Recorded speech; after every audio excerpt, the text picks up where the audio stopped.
Okay, in this episode we're going to review Liliane's second album, It's Not Me, It's You. Takes me back to my childhood, let's go. It's going to say a lot of memories to this. So, I'm going to start off with Everyone's At It.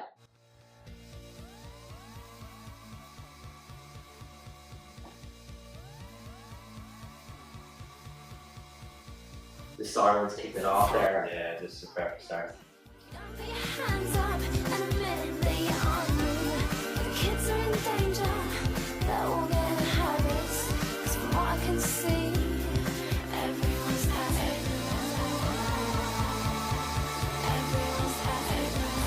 Everyone's at what? Well, this is the thing that's going to continue throughout the songs.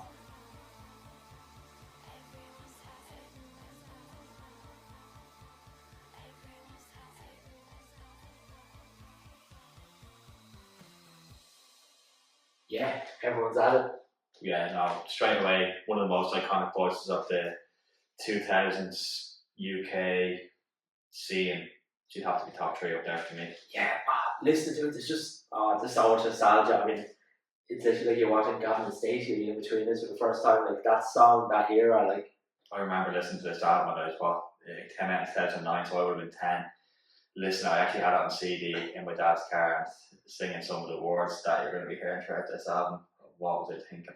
Yeah, well, that's the thing. Actually, Liliane grew up with her first album. She was posting her songs on MySpace. Yeah. Which, I mean, like, you know, her music stood the test of time, a bit like that. Yeah, blew up. She blew up MySpace. That's how she got her start. Yeah, no. Yeah, as for an opening song, unbelievable.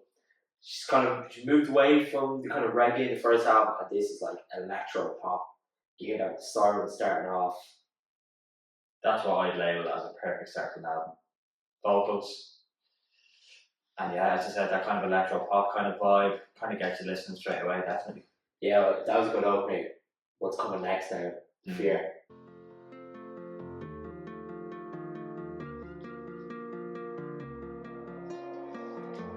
I wanna be rich and I want lots of money. I don't care about clever, I don't care about funny and cussing each other, but it doesn't matter cause I'm packing plastic, and that's what makes my life so fucking fantastic. And I am a weapon with massive Strawberries. It's not my fault, it's how I'm programmed to function. I look at the sun and I look in the mirror. I'm on the right track, yeah, we're on to.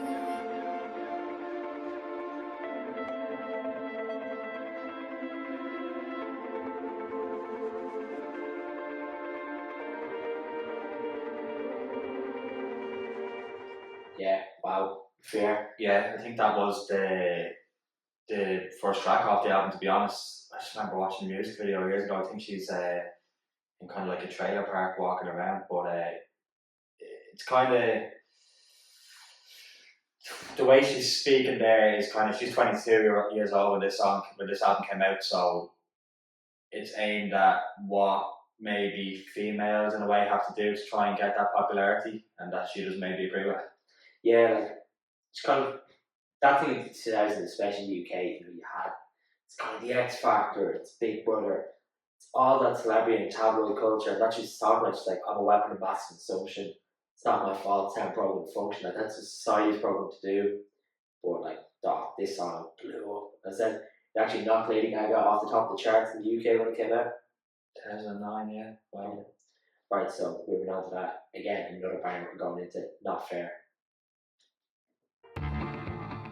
Like a country song here at the start. Yeah. She done it before you, Beyonce. Yeah. Oh, he treats me with respect. He says he loves me all the time. He calls me 15 times a day. He likes to make sure that when we go up to bed. You never want to get a girl to send you this song. Definitely not. And then you make this noise and it's a parrot, it's all over. It's not fair and I think you're really mean. I think you're really mean. I think you're really mean. Oh, you're supposed to care, but you never make me scream. Yeah, again, one of the most iconic songs of the late 2000s and just Britpop in general. Like it's country, but then there's her kind of Cockney accent involved in it. Yeah, like that 2009 would have been a massive time. That country would have been big in the UK and Ireland, but that song definitely was big, and you can see now the influence from country music is huge. It's probably one of the biggest with the likes of Morgan Wallen and Post Malone. You can change up his whole sound going into country. So Yeah, it's rewound back. yeah, I would be the biggest fan of country, but that is an unbelievable track. Yeah, and again, those kind of like cheeky and like cut lyrics that you say is like, She gets straight to the point. you never make me scream, like, Jesus. So moving on now to 22, it's the age she was to record the album. It's upbeat as well. Yeah. Fancy. When she was 22, the future looked bright. But she's nearly 30 now, and she's out every night. It's already over. There's nothing to do, and there's nothing to say. Until the man of her dreams comes along, picks her up and puts her over his shoulder. Yeah, 22. Great track. Is she referencing to herself, because it goes in a lot into the future? So I don't know who she's actually writing about there, but it really keeps up with the same pace as Not Fair and The Fear, really. Yeah, with 4 tracks in, like, this is 4 songs in, an extremely strong start to an album. Yeah, and it stands the test of time now, to be fair as well. So we also 22. She did that before Taylor Swift as well. Don't get me started. Okay, moving on to the next song. I could say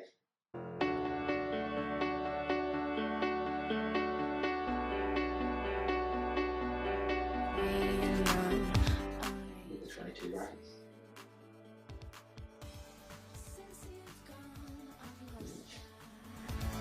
Chip on my shoulder. Everything was always about being cool. Now I've come to realize there's nothing cool about you at all. Since you've gone, I've lost. I could say. Any thoughts? Maybe it doesn't live up to the last couple of tracks, but it is still upbeat, and her vocals are just insane. It's such an iconic voice.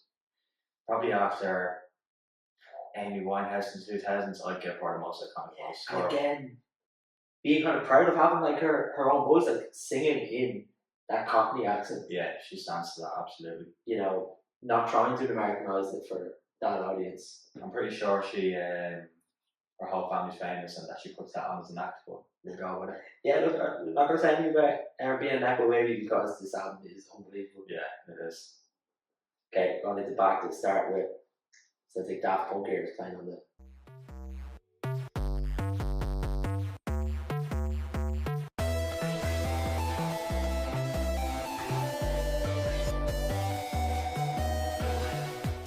Is it that one? No, but it sounds like it's kind of there, like the kind of the electro sounds is kicking off. It's really fast paced, this tune. Yeah. I actually thought I had it on the wrong speed when playing it the first time. It sounds like it's in 1.5.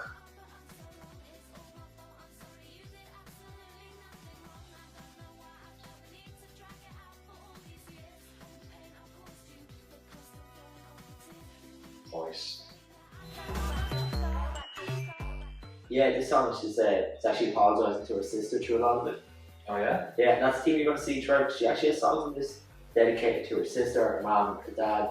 And she had a song, Alfie South, her first album, dedicated to her brother. Yeah, I mean, He turned out alright, to be fair, so it must have worked.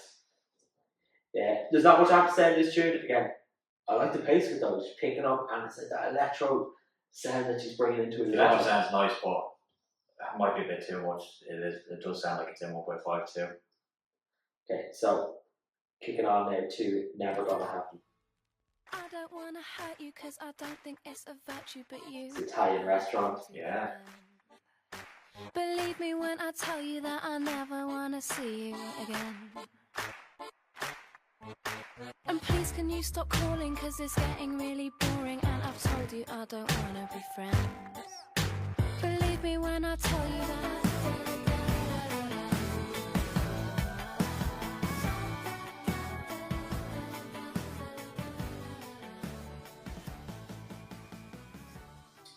I don't want to come across like having an agenda against the accordion because I'm after slating it in Skiffy as well. Yeah. But for me, this is probably the weakest song on the track. Again, her voice is amazing, but Yeah, it might be, but it just goes to show that she's changing it up with every track. Not in every track, but she has that electro sound, she has that country vibe, and now she has this kind of Italian kind of vibe going on that just really comes out of nowhere. You don't hear it often in pop music, but it's okay. It's not too bad. yeah. But as I said, for me, I'm listening to this. I know the song is coming next. Kind of want to skip forward to that, so Yeah, I'm going to go straight on to "Fuck You." It's an iconic intro with the keys. You don't know the lyrics to this song.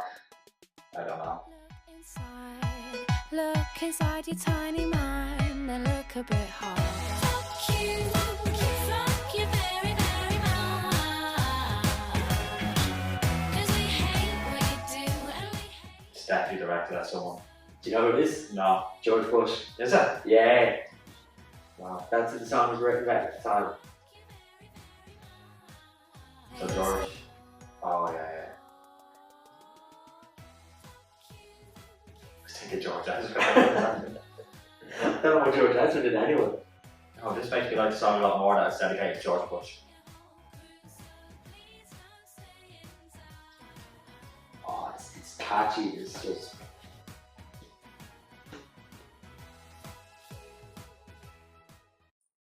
Yeah, I mean, one of the most played songs. Yeah, but I don't know at the time, was it? I don't think it would have got, obviously didn't get radio plays because of the name of the track. I don't think they interpret it into anything else. Like, I don't think they changed it. Another way to do that a lot with pop music, they change the lyrics so they can't play on the radio. I think that song just blew up without radio plays at the time. It's a big thing. This is bringing me back to Thursday Fusion Night, Cheesy Cannon Dex playing this. You turn around, you point at someone. And everyone's singing it. Yeah. Everyone knows the lyrics to that song. Absolutely brilliant again. Her voice is just incredible. The next track I'll listen to now is Who'd Have Known. It's 5 o'clock in the morning. The conversation got boring. You said you'd go into bed soon, so I snuck off to your bedroom. And I thought I'd just wait there, 'cause I stay here all the time, watching telly, drinking wine. Do you recognise that? The chorus? Yeah. Yeah, it's Take That Shine, but they would have been around the same time, them two tunes as well. Yeah, she had to give a co-writing credit to Take That. So Gary Barlow made all the money off this one.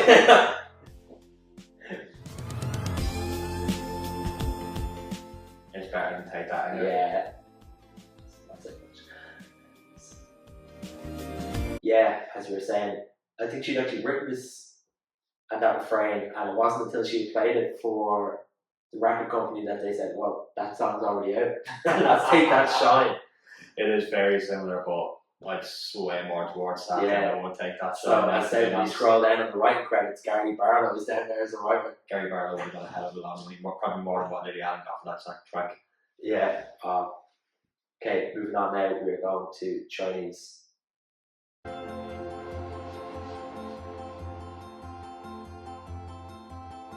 I see you from the sky, and I wonder how long it'll take me to get home.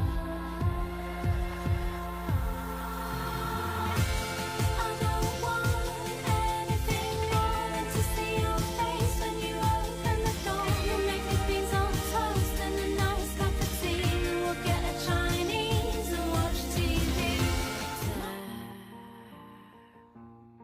That's definitely a sleeper track. I love that tune. Underrated on the album. Yeah, I actually, the whole time when I was listening to this, I thought this was about a relationship. It sounds like it. We get Chinese, lie and watch TV, think that for. It's actually about a man.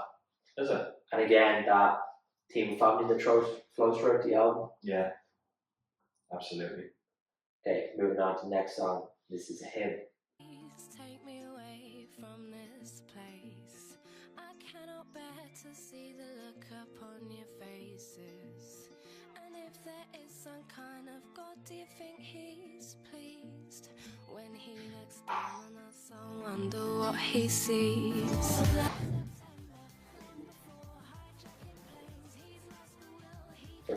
sleeper track on the album. Sleep is a good thing.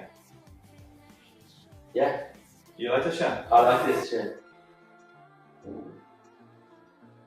Yeah, so him, she's actually talking about God in this song.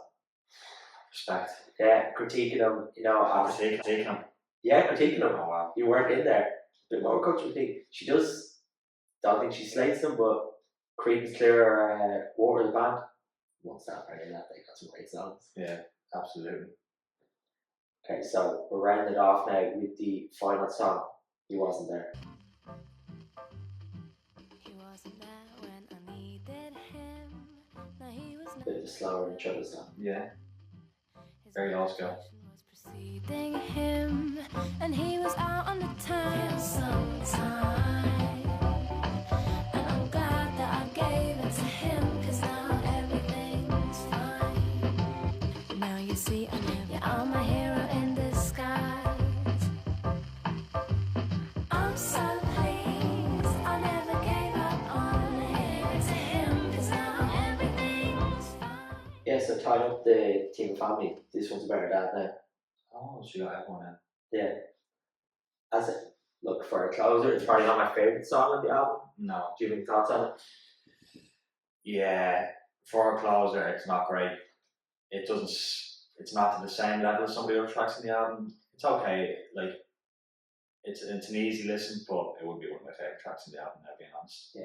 But I said, looking overall, this is 16 years later, and the album, it's still fresh. Yeah, I can stand the test of time. That's all. The critiques that's going through, you know, talk about consumers and celebrity obsessed culture, and kind of openly talking about drugs only at a time where it wasn't Yeah. as frequent, kind of especially 2000s Yeah. to the Absolutely. UK pop. But I said that Lily Allen, she's paved the way for the likes of Lord, Charlie XCX, Olivia Rodrigo when it comes to pop. Yeah, I think Olivia Rodrigo was a massive fan of Billie, and she brought her out twice on stage. And I say she could bring her out Glastonbury this year with the headline.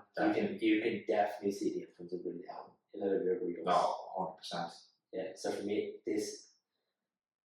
there are some of the best songs of the 2000s on this album, and it really brings up my rating. For me, I think this is an 8 out of 10. For what it is, and the genre that it is, and what else was around at the time, and just for sad reasons, I'm gonna have to go. I'm gonna have to bump it up to a 9 for me. I love this album. But there we go. Look, you can check out our full breakdown review. The link will be in the bio. And comment down below what other albums you want us to review. Thanks for listening.